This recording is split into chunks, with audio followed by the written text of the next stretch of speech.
መስተፋቅር የሚባል መንፈስ በጣም አደገኛ መንፈስ ነው። መተት ነው፣ የመተት አይነት ነው። ከቡዳ ትንሽ ለየት የሚለው በገንዘብ ተከፍሎት የሚመጣ መንፈስ ስለሆነ ነው። ቡዳ ግን ሳይከፈለው ገንዘብ ነው ታዲያ የማይከፈለው። ሌላ ነገር ብዙ ሊከፈለው ይችላል። ደም ሊገበርለት ሊከፈለው ይችላል። ገንዘብ ማነው እድሜ፣ ህይወት፣ አጠቃላይ ጤንነታችን በሙሉ ሊገበርለት ሁሉ ይችላል። ገንዘብ ብቻ ነው የማይገበርለት እና እንዲሁ በራሱ ፍቃድ ከአይን ላይ ተነስቶ ሰውን የሚጎዳ የቡዳ መንፈስ ይባላል። የመስተፋቅር መንፈስ ግን መጀመሪያ የዝሙት መንፈስና የቡዳ መንፈስ ሆኖ አይቶ ነው ይቺ ልጅ ወደድኳት፣ በሷ ዝሙት መንፈስ በሷ እንትን ፍቅር ተቃጠልኩ ብሎ የዝሙት መንፈስ ከገባ የቡዳ መንፈስ ከገባ በኋላ ነው መስተፋቅር የሚላከው።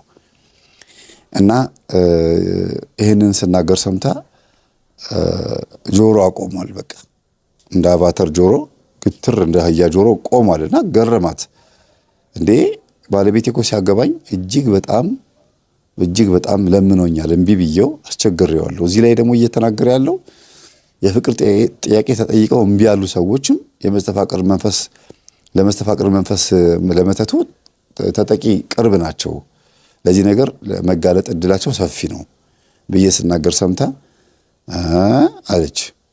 ይሄ እንድትል ያስገድዳት ደግሞ የተወለዱት ልጆች በጣም ህመም አያጣቸውም፣ አስቸጋሪ ይሆናሉ፣ ባህሪያቸውም ይለያያል። የአንደኛው ልጅ ባህሪ እቃ መስበር ከሆነ አንደኛው ደግሞ ጭራሽ ያለግማል፣ ልግም ያለ ነው የሚሆነው። እንደገና የሆድ ቁርጠት ችግር ያለባቸው፣ የሰውነታቸው ላይ የሰውነት ክሳት ቅጭጭ ማለት ቆዳቸው ከአጥንታቸው የተጣበቁ ልጆች እንዲሆኑ የማድረግ የሆነ ብቻ ማራስ መስካይነት በሽታ ያለበት ሰው ይመስል ችግር ያለባቸው ልጆች ይሆናሉ እና የተጎዱ ልጆች ይሆናሉ። እንግዳ አይወዱም፣ አስቸጋሪ ረባሾች ይሆናሉ። እንግዳ እንኳን የሚወዱ ቢሆኑም እንኳን የቤትን ምስጢር አሳልፎ የመስጠት የማውጣት የማባከን እንዲህ አይነት ባህሪ ያለባቸው ኖርማል ልጆች አይደሉም። ከኖርማል ወይ ከፍ ያሉ ወይ ዝቅ ያሉ ናቸው፣ ወይ ፈጣኖች ናቸው። በጣም ሲበዛ ፍጥነታቸው ደግሞ የሚጎዳ ፍጥነት ነው የሚሆነው። ወይ ደግሞ በጣም ዝግም ያሉ ይሆናሉ። ቤተሰብን የሚያስጨንቅ ዝግመት ውስጥ ነው የሚገቡት። ግን ኖርማል ናቸው ልጆቹ። ኖርማል ማለት ትምህርት ቤት ሲሄዱ ከጓደኞቻቸው ጋር ኖርማል ናቸው። በሚስት ላይ የሚታየው ባህሪ ባል መስተፋቅር አድርጎባት ከሆነ ይሄ ነው የሚታየው።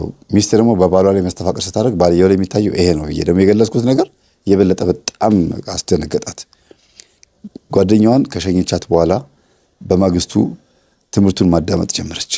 ሌሎች ገጠመኞች ላይም ይሄ ነገር አገኘችው። ሞር በብዛት ሌላ ገጠመኝ ላይ መስተፋቅር ምን እንደሆነ ሳብራራ የተረዳችው ምንድን ነው፣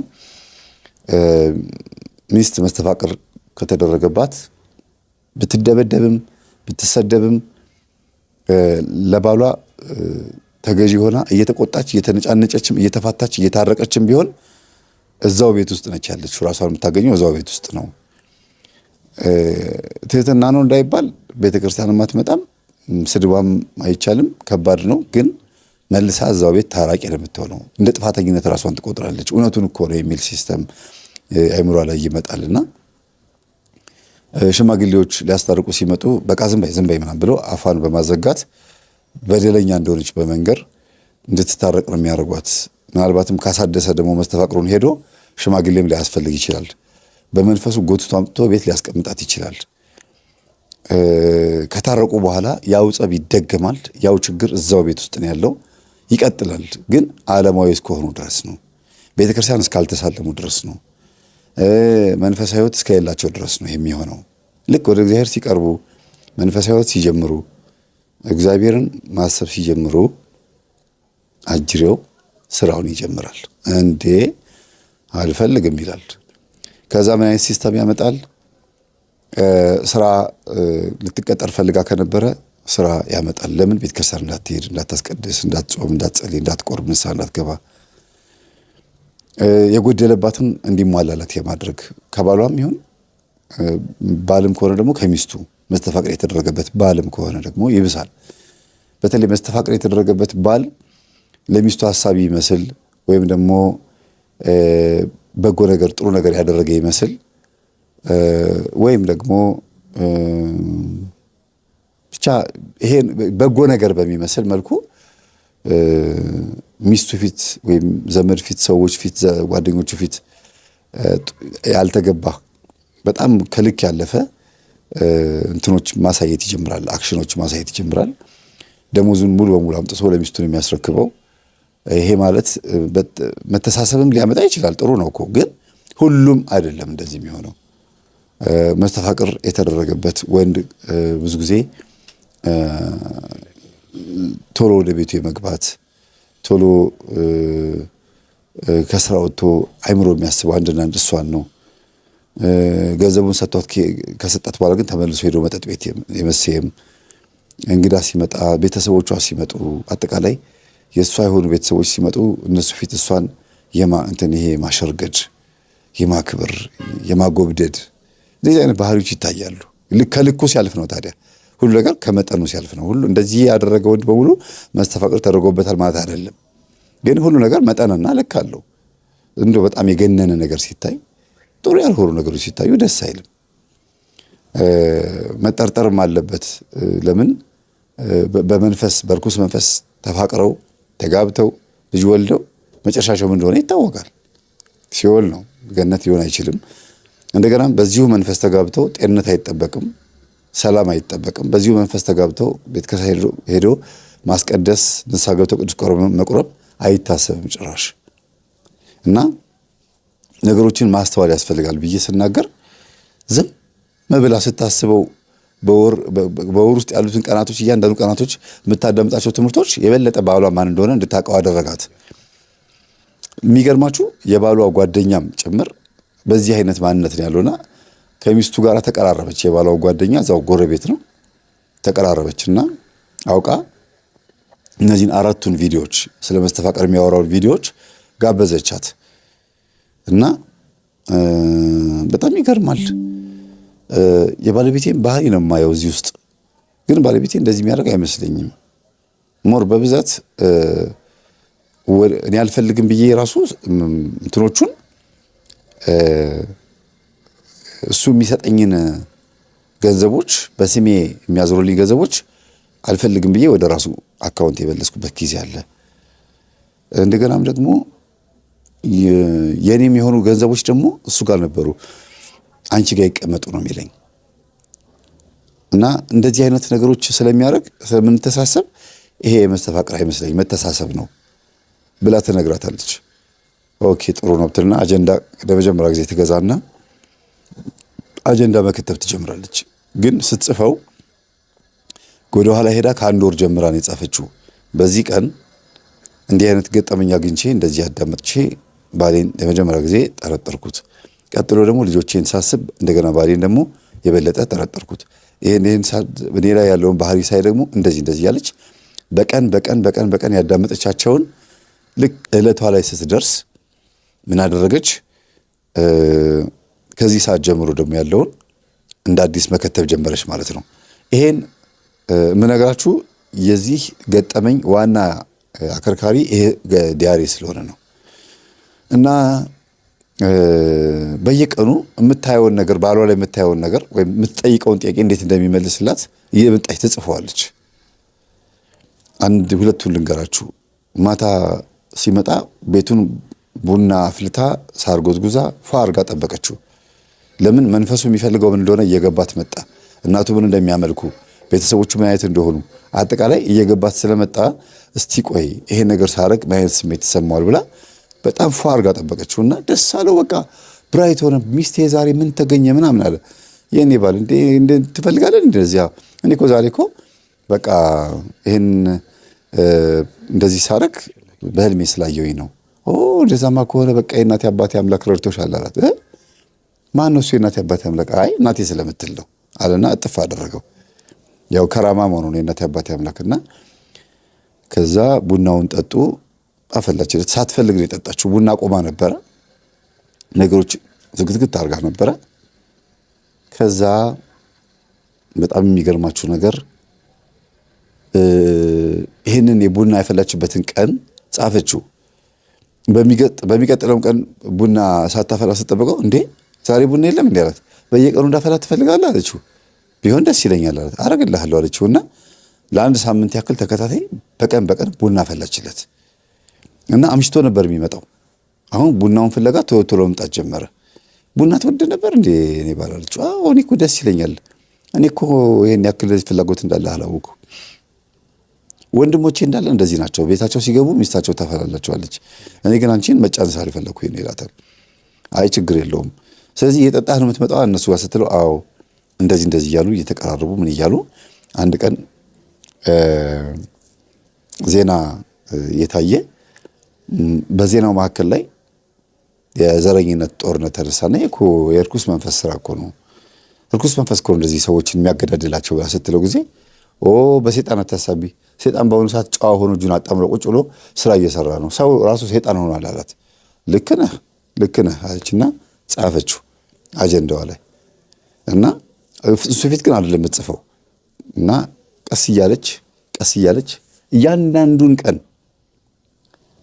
እየጻፈች ለአመት ያክል አመት አልሞላውም በርግጥ ግን ለአንድ አመት ድረስ ያክል 10 ወር ማለት ነው ጻፈች እና ከስራ አንድ ቀን ቀድሟት ገባ በሆነ አጋጣሚ ምክንያት ነው ቀድሟት ገባና አጀንዳዋን አስቀምጣ ጠረጴዛ ላይ ገበያ ሄዳ ነበር የቤት እመቤት ናት በነገራችን ላይ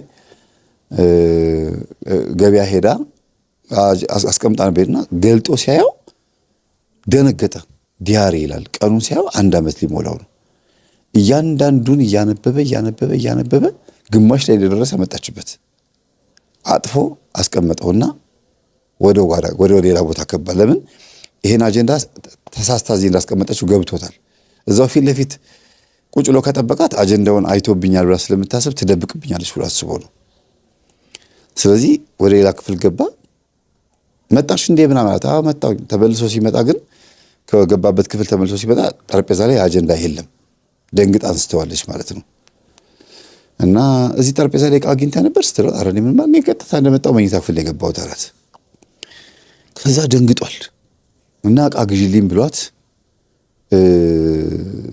ሩቅ ቦታ ይልካታል አሞኛል ራሴን እንደዚህ አይነት ቦታ ሄደሽ ዕቃ ግዢልኝ ብሏት ስትሄድ መጽሐፉ ማን አጀንዳውን ጎርጎሮ ከዚህም ከዛም ብሎ ፈልጎ አመጣውና ቁጭ ብሎ አነበበው ደነገጠ አላበው ሰውነቱን እንዴ ሚስቴ ደርሳብኛለች እንዴ አለ እውነትም ድግምት አድርጓል እውነትም መስተፋቅር አድርጓል በመስተፋቅር ነው ያገባት ምን አይነት የዋህ ሚስት ነው ያለኝ ምንድናት እቺ ሴት ታውቃለች እንዳረኩባት በዛ ላይ ደግሞ ማውቋ ብቻ አይደለም ባለቤቴ ዛሬ እንዳወኩበት እንኳን አላወቀም ልጆቼን ያስቆረብኩ ነው ከበሽታቸው ድነዋል ካለባቸው ችግር ድነዋል ያልሽ መጽፈው ያልነገርኳችሁ የዘለልኩት ልጆቿን ባህሪያቸውን በጸባያቸውን በደንብ ስለምታቅ ይሄን ጉዳይ ከሰማች በኋላ ቶሎ ማስቆረብ ጸበል ማስጠመቅ እንደዚህ በእጇ ንቃ ጋይዛ ነው ሴቶቹ የምታስጠምቃቸው ወንዶቹን ደግሞ በወንዶች በኩል ይዛ አስጠምቅልኝ ብላ ለአባታቸው ግን እንዳይናገሩ እንዲያደረገችን ብላችሁ ብትናገሩ እንጣላለን አምጥታቸው እንዲሰማ ስላልፈለገች ነውና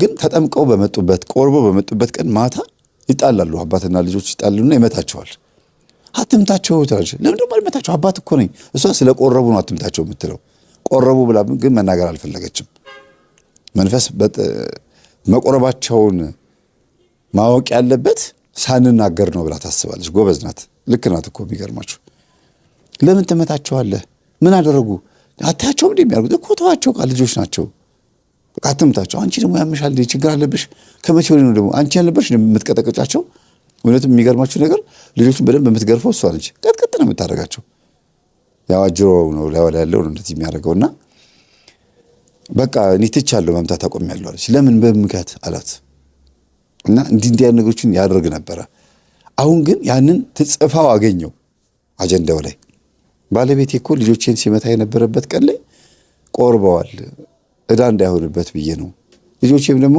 ቆርበን አባዬ መታል ብሎ ቂም እንዳይዙ እንነግረዋለን እያሉ ስላስቸገሩኝም ጭምር ነው ያለች ትጽፋለች በቃ ማልቀስ ጀመረ አልቻለም በጣም ደነገጠ ማስቆረብና ማስጠመቅ ብቻ አይደለም ማስተማር ሁሉ ኮርስ እንዲሁም ደግሞ ሰንበት ትምህርት ቤት ማስመዝገብ ሁሉ ጀምራለች ከጀመሩ እንዲያውም 1-5 ወር ሆኗቸዋል በቃ መንፈሳዊ ልጆች ከሆኑ በኋላ አባታቸውን እንጂ የሚመታቸው ጤነኞች ሆነዋል መስተፋቅር ከኛ ወደ ልጆች የሄደ መስተፋቅር ካለ ታሰር እያለች ትቀጠቀጣለችና አንድ ቀን ስልኳን ሲጎረጉር ነው ወደዚህ ወደ ዋናው ልምጣላችሁና አጀንዳዋን አንብቦ ከጨረሰ በኋላ ስልኳን መጎርጎር ጀመረ ሁለት ስልክ ያላትና ሲያየው ጸሎት ክፍል አለ። የት ቤት ነው ይሄ? እኛ ቤት ነው ብሎ በየክፍሉ ከፍቶ ሲያይ የለም።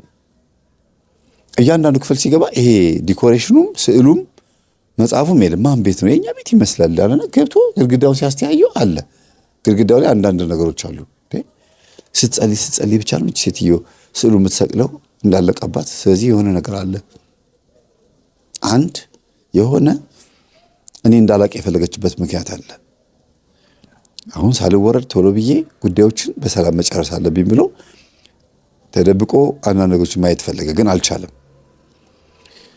እና ስልኮቿ ውስጥ የጎረጎራቸው ውስጥ ከኔ ጋር የተደዋወለችባቸውን ቴክስት የተደራረገችባቸውን አየና ስልኬን ከዛ ላይ ወሰደ። ሲደውል አያገኘኝም፣ ቢሮ ሲመጣም አያገኘኝም። ቀሲስ ሄኖክ ጋር ሄዶም የሉም፣ ውጭ ናቸው። መምህር ግርማም የሉም። ማንን ያገኝ? ግራ ገባው። እሷ የምታዳምጣቸው ትምህርቶች እነዚህ ናቸው። ሁሉንም ሞባይሏ ላይ ያለውን ትምህርት በሙሉ አየው። እሷ ለስልክ ጥሪ የምትቀበለው ሌላ ነው፣ ለገጠመኝ ደግሞ ብላ ያስቀመጠችው ደግሞ ሌላ ነው ማለት ነው። እና በአንድም በሌላ መንገድ እግዚአብሔር ይሄን ሰውዬ በራሱ ጊዜ እንዲመለስ ሊያደርገው ነው ማለት ነው። እኔማ ሚስቴ ማስደሰት እፈልጋለሁ ይላል። አመመኝ ብዬ እቤት እቀመጣለሁ፣ የምታደርገው ነው ያለው። አውቆ መንፈስ እንደያዘው ሰው ጮኻለሁ፣ ምን እንደምታደርገኝ ያለው እያለ መቀለድ ጀመረ። መቀለድ ስላችሁ እስቲ ብቃቷን ማየት ነው የፈለገው። የእውነት መንፈስ እንዳለብኝና እንደሌለብኝ ታውቃለች ወይስ አውቀህ ነው ትለኛለች ብሎ ነው እንግዲህ የህፃን ጨዋታ የጀመረውና ግን ገጠመኝ እያዳመጠ ነው። በኋላ እያዳመጠ ሲመጣ አውቆ ቤት ውስጥ አመመኝ ብሎ መተኛቱ እንደማያዋጣው፣ የውሸት አጋንንት እንደያዘው ሰው መጮሁ እንደማያስኬደው፣ ዝም ብሎ የፋራ ዘዴ እንደሆነ፣ ከዚህ ይልቅ እንዲያውም ቶሎ ብሎ ነፍሱን ማዳን እንዳለበት እየተማረ መጣ ከጊዜ በኋላ እና ብቻዋን እየደከመች እንደሆነ ባሏንም በጸሎት እያሰበችው ራሷንም እያገዘች ልጆቿንም እየረዳች እንደሆነ ሲያስበው በጣም አሳዘነችው እና እንዳይነግራት አፈረ። በእርግጥ መስተፋቅር አድርጌብሻለሁ፣ ስለወደድኩሽ ነው ያደረኩት፣ የፍቅር ጥያቄ ሳቀርብልሽ እምቢ ስላልሽኝ ይሄን አድርጌዋለሁ ብሎ እንደሚላት ብቻ ነው የሚያስበው። እሱ ካለችኝ እንደዚህ ነው የምላት ይላል። ግን ስትመጣ ልቡ ይደነግጣል። በጣም ነው ልቡ የሚመታው እና ሲያያት እኔ ነኝ መተት አድራጊው ወይስ እሷ ነች? መደንገጥ ያለባት ከእሷ ነበረች። እንዴት ነው ይሄ ነገር የሆነው ብሎ ግራ ይገባዋል። ልቡ ፈንቅላ ልትወጣ ትደርሳለች እንደሚናገረው ከሆነ ማለት ነው። እና ትንሿ ልጅ አምልጧት እማዬ ዛሬ ጸሎት የለም ትላለች። እንዴ የምን ጸሎት አላውቀው። እሱ ፍርጥ አድርገው ነገሩን። ኧረ ዝም ብላ ነው ትናንትና ስላመማቸው ሰብሰብ ብለን ስለጸለይን ዝም ብላ ነው የምታካብደው። የምን ጸሎት የምትይው እንዴ አለች ልጅቷ። እና የሚጣላትና ዋ አለቻት ልጅቷ እናትየዋ። ከዛ ልጅቷ መለስ አለች፣ ምክንያቱም ነግራቸዋለች። እና ብቻ ዞሮ ዞሮ በዚህ መልኩ የቀለል ያለ ይመስላል ነገሩ ስታዩት። ግን እንደዚህ ያለ ባለበት ሰዓት ላይ ልንገር ባለበት ሰዓት ላይ እናቱ ጋር ይሄዳል። እናቱ ጋር ሄድና እማዬ አቤት፣ ኧረ መስተፋቅር አድርጌ እንዳገባኋት እኮ አወቀች። እንዴት አወቀች? ያለውን ነገር እስካሁን የነገርኳችሁ ነገር ይነግራታል።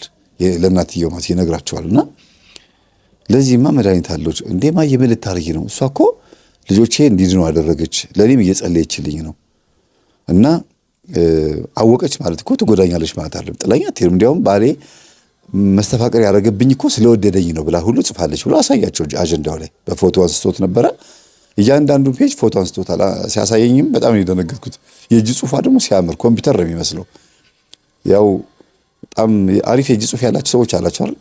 እኔ ጽሁፌ አያምርም፣ ዝም ብሎ ዶሮ የጫረችው ነው የሚመስለው። ዶሮ ቀለም ረግጣ የመነጫጨረችው ነው የሚመስለውና የሚያምር ጽሁፍ ያላችሁ ሰዎች አላችሁና በቃ በጣም የሚገርመው ቆንጆ ጋር የጻፈችው አጀንዳዋ ላይ መጽሐፍ ነው የሚመስለው ስታዩት። ብቻውን ማይሸጥ መጽሐፍ ማለት አንድ መጽሐፍ ለህትመት በቃ አንድ መጽሐፍ ሳምፕል ማለት ነው። ይሄን ያልኩበት ምክንያት ምንድን ነው? እናትየዋ ይሄ እሷ ጽሁፍ ነው አሉት። አዎ እማዬ፣ ኧረ እንዴት አድርጋ ነው ከትብ ያስቀመጠችው? ለሰው ልታሳይ ትፈልጋለች ማለት ነው ብለው ይላሉ። አይ እማዬ እንዴ ምን አስበሽ ነው? በቃ እኔ አሁን ሚስት ያለችበት ሁኔታ ወድጄዋለሁ፣ እንዲያውም እሷ ማገዝ አለብሽ ጊዜ ተው ልጄ እረፍ፣ ትቀጣለህ በኋላ። እኔም የእናቴ አባቴን ካራማ ለምኜ አንተም የእናቴ አባቴ አምላክ እንትን አገዘኝ ብለህ ቡና ፍርተን መሰለኝ አይደለም ይሄ ነገር የተሳካልህ። እሱማ አዎ መምሬ ገሌ ጋር ሄደንም ደግሞ ጉዳዩን አስፈጽመውልህ ነው አይደለም እንዴ እዚህ ነገር የደረስከው? አዎ። ታዲያ በዚህ ሁለት እገዛ ተደርጎ አሁን ደግሞ ሌላ ነገር ውስጥ ገባ ነው ችግር ፈጠር ነው ልጆች ላይ ይሉታል። አይ እማዬ ይሄ ነገር ስልጣን ያለው አይመስለኝም፣ እኔ የተወሰነ ትምህርት አዳምጫለሁ ገብቶኛል እና አንቺም ማዳመጥ አለብሽ ብሎ ቲቪያቸው ላይ ፍላሽ ሰክቶላቸው ቻው ብሎ ይወጣል።